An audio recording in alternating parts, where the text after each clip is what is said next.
A ver quién es la hija de puta que más disfruta en el escenario. Con todos ustedes y ojalá si sea diario. Ariana Puello, búscame en el diccionario. La reina nativa de todos los barrios. Yo traje el rap que representa las calles. Cuando esta mierda suene, políticos se callen. No quiero oír ni un comentario irracional, porque no son negocios, es algo personal. Así que traje rima, no traje pistola. Ando acompañada, mi gente no me deja sola. Esto está que arde y yo vengo prendía. Contra marea, la humanidad es mía, porque me gusta disfrutar de la vida. Vente conmigo si quieres movida. Mi batallón se acerca en forma de estampida, armando jaleo por cual avenida. Rap pa' mí, rap pa' ti, rap pa' mí, rap pa' ti, rap pa' mí, rap pa' ti, rap pa' mí, rap pa' ti, rap pa' mí, rap pa' mí, rap pa' ti, rap pa' mí, rap pa' ti, rap pa' mí, rap pa' ti, rap pa' mí, rap pa' ti, rap pa' mí. Esta cultura de la calle, Ariana Puello, palabras duras. Esta cultura de la calle, Ariana Puello, palabras duras. Esta cultura de la calle, Ariana Puello. Esta cultura de la calle, Ariana Puello, palabras duras. Rap fenómeno, ya sabes, a lo grande. Mis rimas te pican en enjambre. Así que vamos cabrón, mueve el melón. Esto es rap en español, disfrútalo, porque soy yo la que está liando.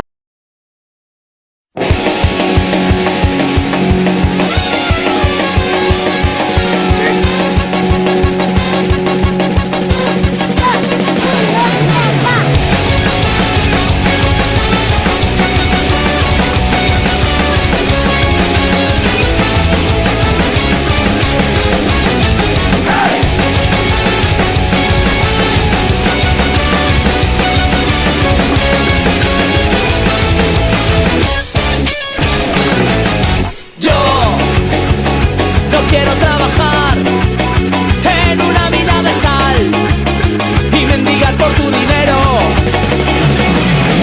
Tú no debes explotar por un trozo de pan al campesino y al obrero.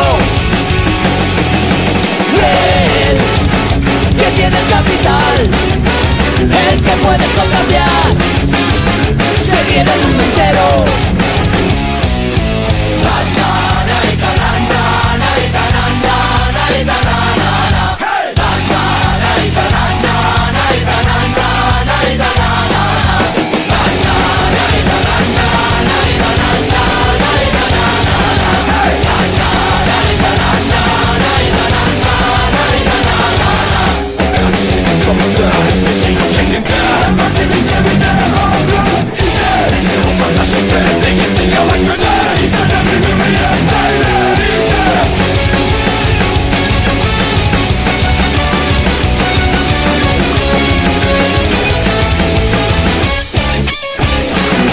Nosotros vamos a luchar por revolucionar y abrir nuevos senderos.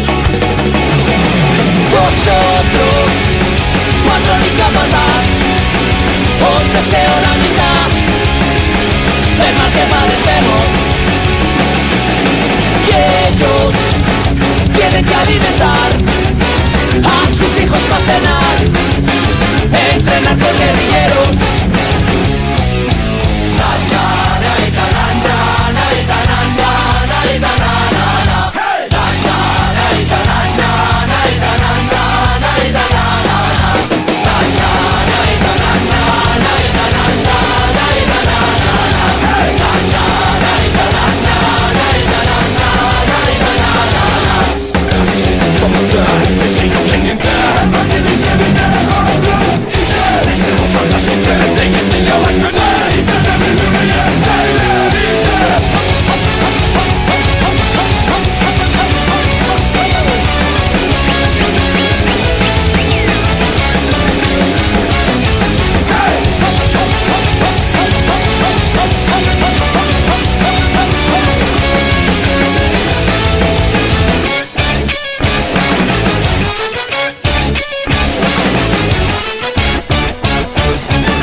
los que una vez murieron por los derechos que ahora estamos perdiendo. Cómo tener esperanza, cómo tener ilusión, cómo hacernos con las armas, cómo hacernos con los medios, cómo llegar a comprender el verdadero significado de la rebeldía, cómo reeducar a los viejos, cómo convencer a los jóvenes, cómo proteger a los niños de la manipulación, cómo sonreír mientras te inmolas y todos los miembros de tu cuerpo saltan por los aires, cómo resistir los golpes sentado en el suelo cuando confundes el sudor con tu sangre, cómo asumir que no existe otra alternativa que la lucha y la muerte. No podemos construir una torre esventicante sin cemento, porque el soplo del viento puede tirarla abajo. No podemos construir un barco de guerra sin tuercas ni tornillos. Es por eso que necesitamos herramientas no materiales, porque no podemos transformar la sociedad sin ideas, sin objetivos, sin experiencia, así como tampoco podemos levantar una comunidad sin personas. Y eso es lo que ellos quieren, una comunidad, la suya, sin personas, pero a partir de esta conseguir su jerárquico sistema, una pirámide con una cúpula tan pesada que a veces los cimientos no aguanten y haya que sustituir una base por otra base que soporte mejor el dolor en los hombros y las infecciones de la basura que tiran desde arriba. Hacer la pirámide más grande y más grande, alta, para no escuchar los gritos de dolor de los de abajo. Pero esos gritos son cada vez más fuertes y los decibelios aumentarán hasta destrozar su mundo tal y como lo conocen. ¿Es posible? Es muy posible que lo veamos pronto. Un opresor llorando, pidiendo perdón por el crimen de su existencia, arrodillado y gritando clemencia a niños escuálidos que le apuntan con las mismas armas que una vez estos le vendieron para que se autoexterminaran. No estamos hablando del juicio final, pero sí de justicia social. Eso es lo que ellos llaman el infierno y nosotros llamamos el cielo. Hay una palabra que nos llevará al cielo, pero hay que empezar a pronunciarla muchas veces, pero no para lucirla, sino para interiorizarla y aplicarla. ¡Revolución! Cuando las cosas vayan mal os dirán que es una utopía, cuando las cosas vayan peor os dirán que es una posibilidad, pero cuando las cosas sean catastróficas se acabarán reconociendo como la única opción. Pero tenemos que empezar a pronunciarla ya. ¡Revolución! ¡Revolución! ¡Revolución!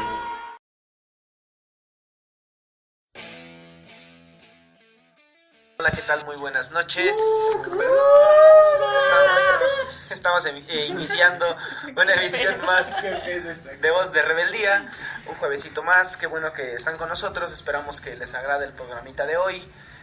Un temita bastante interesante, bastante relevante, precisamente porque pues es un poco actual, ¿no? Más bien, digo, nunca ha dejado de ser actual, en realidad, desde y la antiguo revolución. al mismo tiempo. Sí, entonces, bueno, sobre todo por esta visita, ¿no?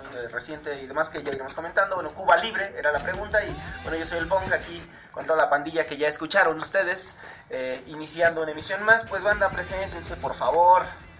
Bueno, la noche está puesta en Voces de Rebeldía para hablar un poco de este tema, de una de las culturas que continúa en resistencia y pues la cual se puede rescatar demasiadas cosas. Claro. Entonces, pues, Peyote al habla. Peyote al habla con tu elocuencia normal de todos los jueves. Bueno, ¿qué hay, bandita? Buenas noches. Pues sí, aquí otro juevesito. Hablar de Cuba, ¿no? Este país, pues, interesante, medio perdido en el tiempo, en el mar, y pues a ver qué sale ahí, de esto. En el Caribe. Ahí en el Caribe, en la perlita del Caribe. Hay que ir a Cuba antes de que esté lleno de McDonald's. Sí. Estaría bien. Una Ignora al habla. Sí, ahí, bandita, buenas noches. Pues aquí con el tema que mucho revuelo causa por momentos. De repente pareciera ser uno de los países que se enfrenta al mundo con un sistema capital que hasta ese momento había sido diferente, ¿no? Se abrió a la economía igual que todos los otros países, que el resto de los países, y a ver qué va saliendo, ¿no? Ahí vamos guaguanqueando y diciendo azúcar con todos estos temas. Igual en cuanto a música, producción artística, literaria, tienen muchísimo material porque albergan a toda la intelectualidad de los años 60, ahí a través de un lugar que se llama Casa de las Américas. Ya lo iremos platicando más adelante, a ver qué nos va dando como resultado esta tardecita. Mi nombre es Luis, muchas gracias por escucharnos. ¿Qué pedo, bandita? Buenas noches, yo soy el Pimpón. Y pues sí, vamos a hablar de Cuba. Alguna vez cuando estábamos en el otro lugar donde hacemos radio, Hace un tiempo. hace aproximadamente unos 3 años, más o menos, hablamos de Cuba también. Sí. ¿Qué onda con...? Era una situación tanto distinta. Sí, a la que ahora vivimos, ¿no? 3 años después. Sí. No, Vanita, y pues le mando un saludo a Bom y a toda la banda que nos esté escuchando. Al Felipe, Pandillona. Al Peñita, un abrazo. un abrazo. Sí, un abrazote al Peña. Carnal, estamos contigo, sabes que cualquier pedo, pues, cuentas con nosotros, ¿no? Así es. Y bueno, pues, iniciando este rollito, ¿no? De Cuba, ¿no? Es la pregunta, Cuba libre. Y no sé, me gustaría empezar con esta cuestión, pues sobre todo histórica, no sé ustedes, ¿no? Creo que me parece pertinente señalar del por qué Cuba se convierte en lo que se convierte para los Estados Unidos. A lo mejor mucha banda ubicamos hoy día Cuba un poco, sabemos que ahí está Castro y que lleva un chingo de tiempo, ¿no? Pero No quizá muerto. no ha muerto además, ¿no? Porque pues, bueno, ahí sigue. Y mira que No muerto porque está vivo. no, entonces, bueno, creo que me parece pertinente, ¿no? Señalar esta parte en por qué Cuba se convierte, decían lo que se convierte para los Estados Unidos, que es pues precisamente a partir de su revolución. ¿No? Hay que recordar un poco que Cuba, primero que nada, pues colonia española, ¿no? Y como colonia española es de las últimas en independizarse en América hasta Sí, no es 1800, la es la última, última, en 1898 es cuando Cuba se está independizando ya como pues nación en una pelea, en una guerra que participan los Estados Unidos hábilmente, e introducen 3 años después de su independencia esta ley que se conoce como la enmienda Platt, que pues faculta a Norteamérica a establecer a los gobiernos que crea convenientes en Cuba a partir de 1901. Entonces ya desde ahí empieza a jugar un papel importante Cuba, primero por su posición en el Caribe, su cercanía con los Estados Unidos, y entonces Estados Unidos de una manera pues constante, al menos así se mantendrá a lo largo de los primeros 50 años, ¿no? O sea, después de su independencia. Sí, y que además es muy interesante la transición de independencia y revolución cubana, ¿no? Porque como tú bien lo mencionas, hay muy poco espacio entre una guerra y otra guerra, ¿no? Es como primero la independencia como colonia Y le luego faltó la cola, ¿no? Y luego la independencia, podríamos decir, imperial Sí. contra los Estados Unidos, ¿no? Así es. Sí, porque finalmente cuando se quitan la tutela norteamericana, por ahí alguien en Cuba dirá, si hoy permitimos que los Estados Unidos nos ayuden para expulsar a los españoles, después nosotros cubanos tendremos que expulsar de Cuba a los Estados Unidos, ¿no? Precisamente vaticinando este papel que Norteamérica empieza a jugar a partir de la independencia cubana, que finalmente, bueno, van estableciéndose varios gobiernos ahí entre guerras o conflictos militares, el golpe de estado que llega con el Villa Batista en los 50, 52, y a partir de ahí, bueno, es la parte lo más importante y es la que sobre la que me gustaría ahondar un poquito más, que es todo el rollo de la Revolución Cubana, que es uno de los procesos, pues bueno, contemporáneos o más cercanos a nosotros y que marcan o crean toda una figura sobre Cuba y sobre todo crean esta idea de la Cuba revolucionaria, la Cuba contra el imperialismo norteamericano. Y que aparte fue una ideología que resistió mucho tiempo, ¿no? Porque no solamente, bueno, por ejemplo, tenemos el caso de la Revolución Rusa, ¿no? Que también se levanta con esta idea del régimen socialista, pero Cuba, se ha mantenido y se mantuvo, pues fiel a sus ideales, fiel a su ideología. Sí tiene cosas malas, ¿no? Porque podemos decir que era perfecto todo ese tiempo de revolución, bueno, del régimen como tal ya de Castro, pero sí también tuvo muchas cosas buenas, muchas cosas a su favor y que quizá vayan a cambiar radicalmente ahora con la nueva entrada, los nuevos tratados que se han firmado con los Estados Unidos. Sí, no digo, cuando después de su proceso revolucionario, más bien, primero, su proceso revolucionario es impresionante, ¿no? O sea, es un proceso en el cual la población campesina cubana se incorpora a las filas de la revolución precisamente por las condiciones mismas en las que vive esa gente, ¿no? Se incorporan, es una revolución que además triunfa en 3 años, ¿no? E inicia, digamos, oficialmente con el desembarco que se está dando para el 56, diciembre, por ahí en las costas de Cuba, que es un desembarco, pues, relativamente pequeño, y que finalmente logra hacer en 3 años, porque para enero del 59 está triunfando la revolución, y entonces a partir de ahí, en tan solo 3 años, logran derrocar a un régimen, pues ya también en decadencia un poco, pero que además, bueno, pierde al final el respaldo norteamericano. Nace Cuba, esta Cuba revolucionaria, porque además nace en enero del 59 la Cuba revolucionaria, están entrando a La Habana, el Che, Castro, toda esta pandilla. Cienfuegos, todo el mundo ubica al Che Guevara, supongo, Chiquito ¿no? Bailo, Raúl y Fidel, que ahí andan todavía, Camilo y demás. Pero nace este mito de la Cuba revolucionaria, toda esta Cuba que logró expulsar a los norteamericanos y que de inmediato comenzó a hacerles frente precisamente a partir de las medidas que empieza a tomar, porque creo que es importante entender un poco cómo es que se establece la revolución en Cuba, cómo es que, qué tipo de cambios hay en la sociedad cubana, porque precisamente son cambios que elevan en muchos sentidos a la sociedad cubana, por encima de lo que se encontraba en los años 50, por ejemplo. Después de la revolución viene toda la transformación, o sea, se empieza a analfabetizar a la gente, se empiezan a extender los derechos laborales, se empiezan a decretar leyes en contra de, pues más bien leyes de nacionalización de tierras, empieza el choque, sobre todo esta confrontación con Norteamérica, por las cuestiones económicas, ¿no? Por la expropiación de empresas, por la expropiación de tierras y demás, por la afección a todos sus intereses azucareros, y entonces empieza a darse toda esta parte del bloqueo económico por parte de Norteamérica hacia la isla, ¿no? Además creo que es importante mencionar que Cuba no es o no pretendió ser socialista en una primera instancia, ¿no? O sea, creo que fue también un poco bajo presión de los Estados Unidos que Cuba se vuelve hacia el bloque soviético por la venta de petróleo, ¿no? Por ahí estaba tratando de comercializar con, no recuerdo, creo que es con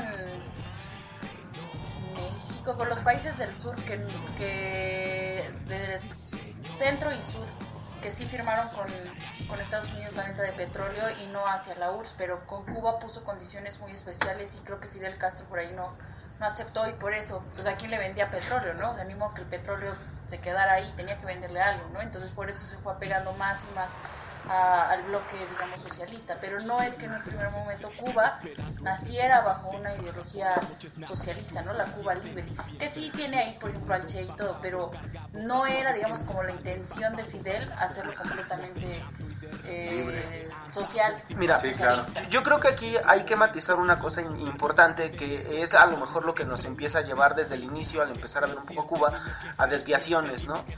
¿Qué carajos estamos entendiendo por esta cuestión del socialismo, ¿no? Porque, vamos, estamos hablando, sí, que hay una transformación, quizá, no sé si yo no estaría tan de acuerdo con lo que plantea Dinora en el sentido de que no iba a ser una nación socialista. Yo creo que todos los planteamientos, o al menos parte del pensamiento de Castro y la manera en la cómo se estaba viendo, podría llevar a un país socialista, quizá aunque no se pensara inicialmente, pero...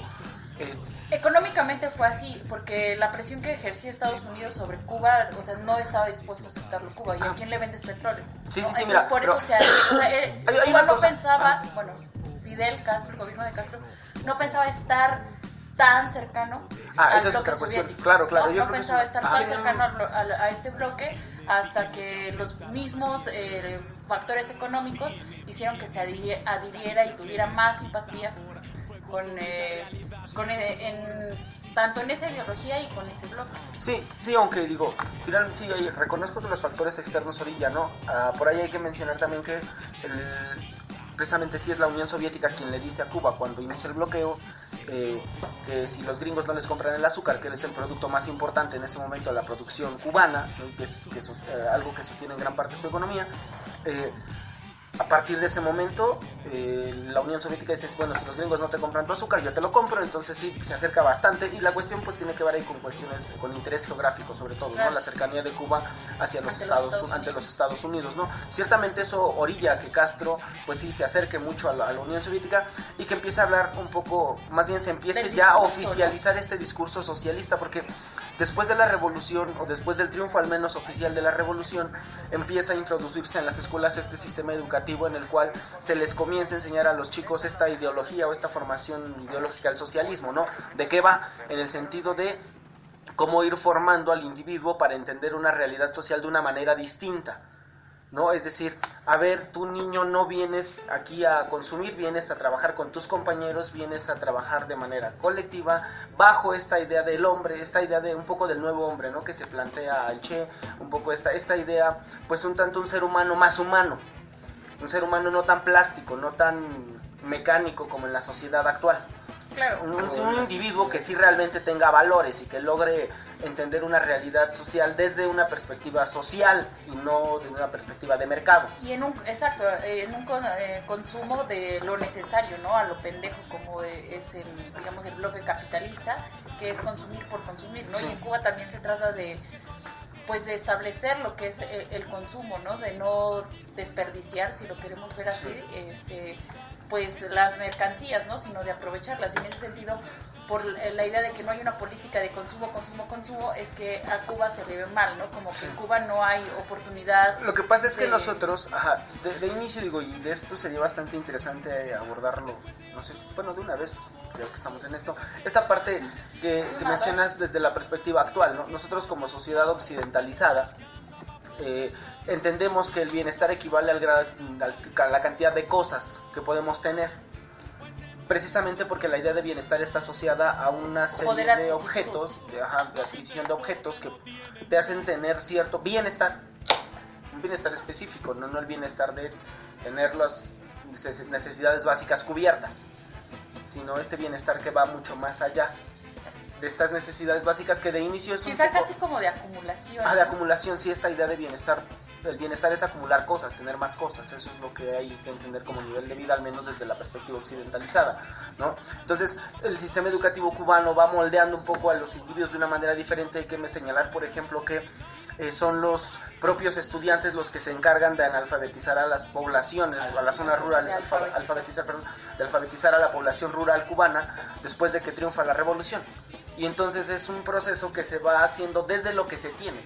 Es un experimento social impresionante ver cómo se transforma Cuba después del 59, los años 60, 70, que es precisamente cuando tiene este acercamiento con el bloque soviético, ¿no? Y porque hay una transformación impresionante, o sea, el analfabetismo reduce de manera drástica, la gente comienza a tener por lo menos vivienda, ¿no? Empiezan a tener centros de producción, o sea empieza a organizarse toda la sociedad cubana y se empieza a reestructurar desde muchas aristas, ¿no? Tanto desde el ámbito político como desde el ámbito social, desde el ámbito cultural, desde el ámbito educativo. O sea, vamos, es una reforma total de la sociedad cubana después, más bien una transformación radical de la sociedad cubana después del triunfo de la revolución. Ahora, se da todo esto, viene la etapa histórica de los 90s, que es ya la agonía del bloque soviético, y cae, ¿no? Se desintegra el bloque soviético, y después de la desintegración del bloque soviético, ahí viene una de las cuestiones importantes, porque el bloque soviético era lo que sostenía en gran parte la economía cubana. Y la economía cubana y toda la estructura política cubana, pues bueno, finalmente se mantenían en parte también debido a la cercanía que había con la Unión Soviética. Se colapsa esto y entonces Cuba se ve obligada a adoptar otro tipo de políticas. Por ejemplo, empieza a permitir que haya inversión privada en los hoteles, ¿no? Para el turismo y toda esta cuestión de empezar a abrirse un poco al mercado.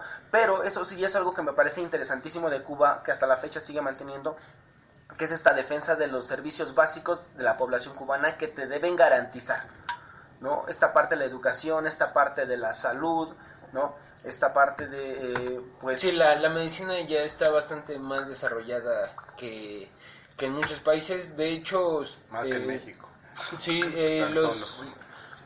los mejores médicos de esta enfermedad del vitilingo son cubanos, no por mencionar solamente una, no, pero igual anda por ahí el cáncer, están haciendo muchas investigaciones.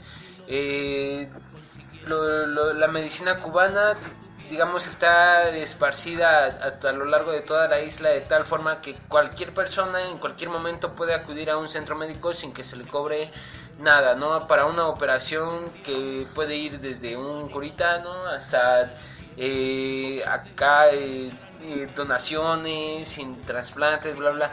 O sea, la gente, alguna vez topé ahí un documental de Estados Unidos, paga pinches millones por servicios médicos, 200,000 pesos que se gastan en tratamientos, más bien $200,000 y mamadas así. Mientras que en Cuba el mismo tratamiento es casi gratuito, ¿no? A lo mejor tiene un costo de 2 pesos, 3 pesos, pero es en realidad más simbólico que para recuperar, ¿no? la inversión. Entonces tienen un gran nivel, porque a la hora en la que ellos logran esta, digamos, separación de los bloques capitalistas, empiezan a introducir mucho digamos, a los investigadores, ¿no? Empiezan a promocionar muchísimo la investigación, y además de que se entienden ellos desde antes de todo el proceso de revolución, entienden que el ser humano pues está luchando por algo, ¿no? O sea, todas esas personas que han estado cayendo en las trincheras y en los campos literalmente, pues tenía una intención, ¿no? Que era mejorar la salud suya y de su familia y de los cubanos en este caso, ¿no? Y es algo que ellos mantienen muchísimo. Hoy en día pues ya tienen nuevas perspectivas, ¿no? de la economía, pero tampoco terminan de abandonar, ¿no? Y es algo que se les reconoce en cualquier parte del mundo, además de que los hermana en gran medida con México, ¿no? Ya desde sus inicios Cuba a la hora de la independencia quiere ser anexada, ¿no? No saben, bueno, este lugar al que llegaron los españoles, ¿qué pedo? ¿Para dónde se va a quedar? ¿Para la liberación de México? Pues que se vaya para los gringos, que se vaya para los ingleses. Ahí, tras muchos movimientos, deciden que pues México va a ser independiente, Cuba no. Al principio querían anexarse los mexicanos a Cuba. Sí, los cubanos tampoco les desagradaba del todo la idea, ¿no? Entonces ha habido siempre mucha relación con este país, y nosotros hemos tenido también una gran infinidad de artistas y pensadores cubanos, ¿no? Claro, digo, Producción artística es impresionante, ¿no? Porque en realidad, por ejemplo, sobre todo mencionando el siglo XX, que es el que nos estamos enfocando, la producción de literatos cubanos es impresionante. La literatura de Cuba en esa época es buenísima, ¿no? Sobre todo a mediados de los 50 hay escritores que de verdad de muchísima calidad. Lezama Lima, Alejo Carpentier, ¿no? Este sujeto Reinaldo Arenas, ¿no? Si tienen oportunidad, denles una leída, porque la verdad es que rifa, ¿no? Nicolás Guillén también. Sí, la poesía cubana y todo este rollo. Bueno, vámonos a un cortecito, banda. Nos termina el tiempo de la capsulita. No se desconecten, regresamos en la segunda. Esto es Voz de Rebeldía, porque la rebeldía es ¡ahora! Cabeza de huevo. Greta Garbo, el tempranillo, Babilonia, Julio Verne, Camarón, los conventillos, Gulliver, Sierra Maestra, Bonnie and Clyde, la Magdalena, Camelot, los alquimistas, Atahualpa, Bonavena, la tetona de Fellini, Bakunin, las ilusiones, Espartaco, Mesalina, la cigüeña, los bufones, si volvieran los dragones.